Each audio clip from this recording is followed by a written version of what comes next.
Bueno, en el vídeo anterior este primer paso ha sido tan fácil porque teníamos este 1.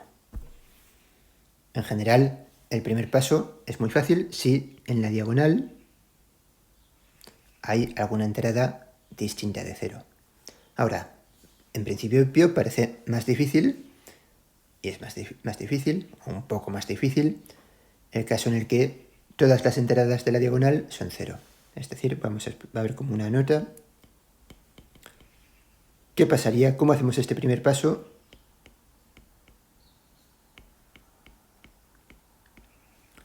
Si la matriz asociada a F en la base canónica es una matriz que tiene en la diagonal todos ceros. Digamos que es la misma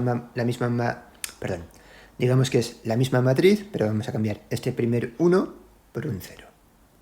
De forma que en la diagonal tenemos todo ceros y lo demás como en la matriz del ejemplo. ¿Qué hacemos para encontrar este vector v1? ¿Vale? El primer paso sigue siendo el mismo. Encontrar un v1 de forma que f de v1 sea distinto de 0. Parad el vídeo y pensad cómo hacerlo. Como pista, os diré que lo que tenéis que hacer es mirar cómo lo hicimos en la demostración del teorema. Lo que va a haber que hacer aquí es lo mismo que aparece en la demostración del teorema. Bueno, pues en el teorema se parte de un par de vectores x e y, de forma que f de x, y es distinto de 0. En este caso, ¿cuáles pueden ser esos vectores x, y? Pues por ejemplo,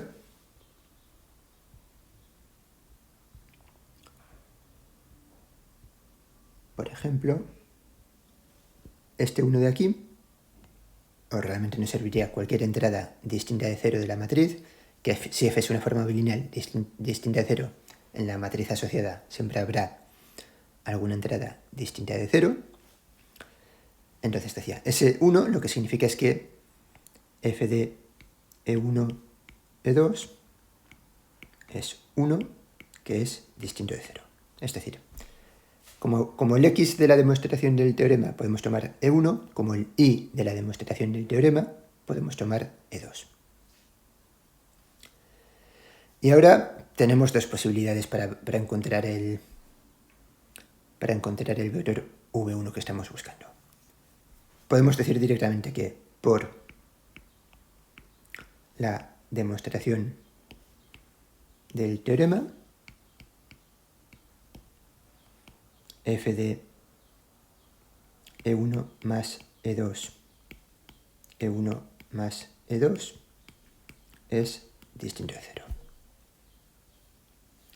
Si entendéis bien la demostración del teorema, veréis que esto es así. ¿Por qué? Porque en ese teorema, una vez teníamos estos vectores que juegan el papel del x y el y de esa demostración, lo que se veía era que f de xx es distinto de 0, f de y es distinto de 0, o f de x más y es distinto de 0. Eso es lo que se hacía en la demostración del teorema.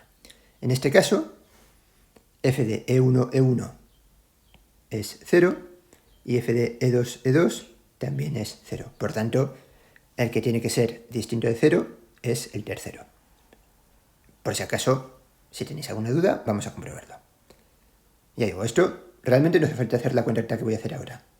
Si se entiende la demostración del teorema, esto tiene que ser así. Vamos a verlo. En efecto, f de e1 más e2, e1 más e2 es f de e1 más, como f es simétrica, dos veces f de e1, e2 más f de e2, e2. Es decir, f de e1, e1 es la entrada 1, 1 de la matriz, 0, más 2 por la entrada 1, 2, 1, más f de e2, e2, que es la entrada 2, 2, más 0. O sea que es 2, y como el cuerpo es R, esto es distinto de 0. Así pues, si la matriz asociada fuese la que tenemos en rojo, podríamos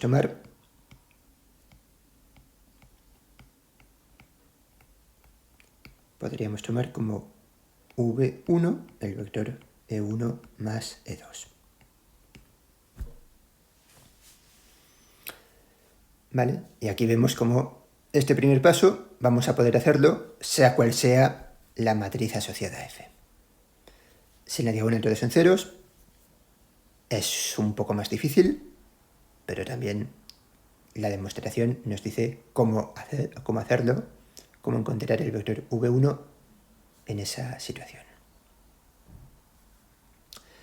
Vale, en los siguientes vídeos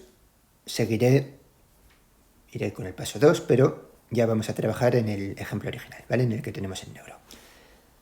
El caso de esta matriz que tenemos en el rojo era solo para ver cómo hacer el primer paso si en la diagonal todas las entradas son 0.